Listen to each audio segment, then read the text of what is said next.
وہ لکھا ہے نا کہ حضرت نانوتوی رحمۃ اللہ علیہ کے زمانے میں ایک پٹھان طالب علم تھا، وہاں پڑھتا تھا،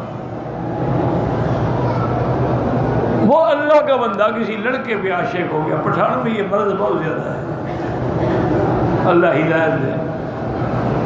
ہم تو دعا ہی کر سکتے ہیں، اور کیا کر سکتے ہیں۔ عاشق بھی ایسے ہو گیا کہ نعوذ باللہ جب سجدے میں جاتا نا سبحان ربی الاعلیٰ کے بغیر بھی اس کا نام لیتا تھا۔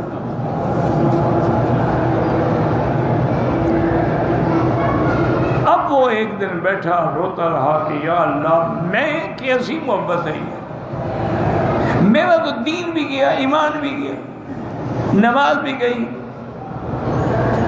ماں باپ نے مجھے پڑھنے کے لیے بھیجا اور میں یہاں عشق میں مبتلا ہو گیا۔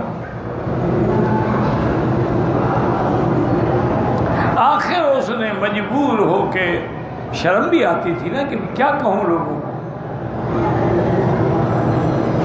حضرت استاد حضرت نانوتوی رحمۃ اللہ علیہ کی خدمت میں گئے اور جا کے چیخ مار کے رو پڑا، میں کیا بات ہے؟ انہوں نے کہا حضرت میں برباد ہو گیا ہوں، میرا دین بھی اجڑ گیا، دنیا بھی ختم۔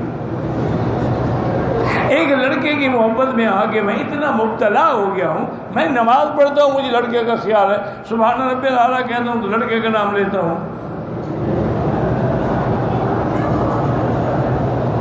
آپ نے فرمایا اچھا میرے بھائی ایسے کرنا کہ صبح کی نماز کے بعد جب میں مسجد سے اپنے حجرے کی طرف جاؤں، چھتے والی مسجد کہلاتی تھی، وہاں آزر نماز پڑھتے تھے، تم میرے پیچھے پیچھے چلے آنا، لیکن شرط یہ ہے کہ کسی سے بات نہیں کرنی،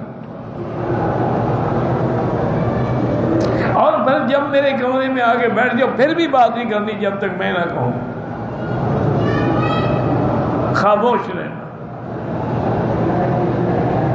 صبح کی نماز پڑھی، حضرت استاد چلے، وہ بھی ان کے پیچھے پیچھے چل پڑا، حضرت کمرے میں آ کے بیٹھے، حکم تھا کہ بات تو کرنی نہیں، اب چپ کر کے بیٹھا ہوا۔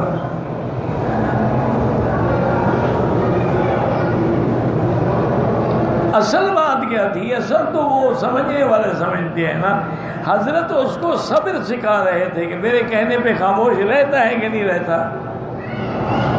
جب صبر آ جائے گا تو لڑکے سے بھی صبر آ جائے گا۔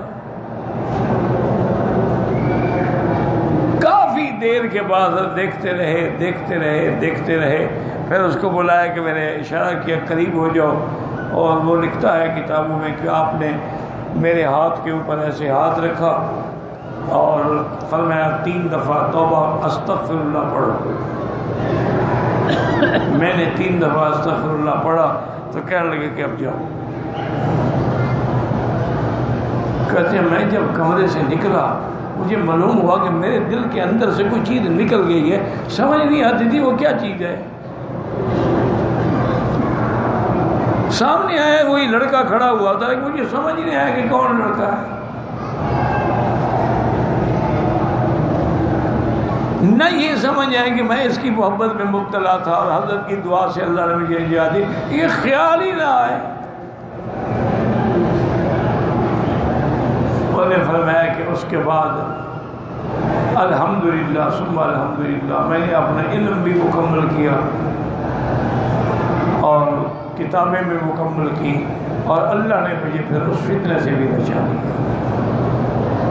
تو صبر کا معنی ہے گناہوں سے رکنا، اس لیے علماء اس کی تعریف کرتے ہیں الصبر علی الطاعت، نیک کام پہ جمے رہنا، یہ بھی صبر ہے کہ سردی ہے گرمی نہیں نماز پڑھنی ہے، تھکا ہوا ہوں دور سے آیا ہوں کچھ بھائی نہیں پہلے نماز۔ تو اللہ کی فرما برداری پہ جمع رہنا یہ صبر ہے۔ الصبر عن المعصیت، گناہوں سے بچا رہنا یہ بھی صبر ہے۔ اور اگر کوئی غم آ جائے مصیبت آ جائے اس وقت بھی صبر کرنا، انا للہ و انا الیہ راجعون، یہ بھی صبر ہے۔ اللہ نے یہاں قرآن میں فرمایا کہ میری آیات کو وہی سمجھتے ہیں جو صبر کرنے والے ہیں، اور میری آیات وہی سمجھتے ہیں جو میری نعمتوں کا شکر کرنے والے ہیں، جو نہ شکرے ہیں، جو اللہ تبارک و تعالیٰ کی نعمتوں کا شکر ہی نہیں کرتے ہیں تو ان کو کیا ملے گا؟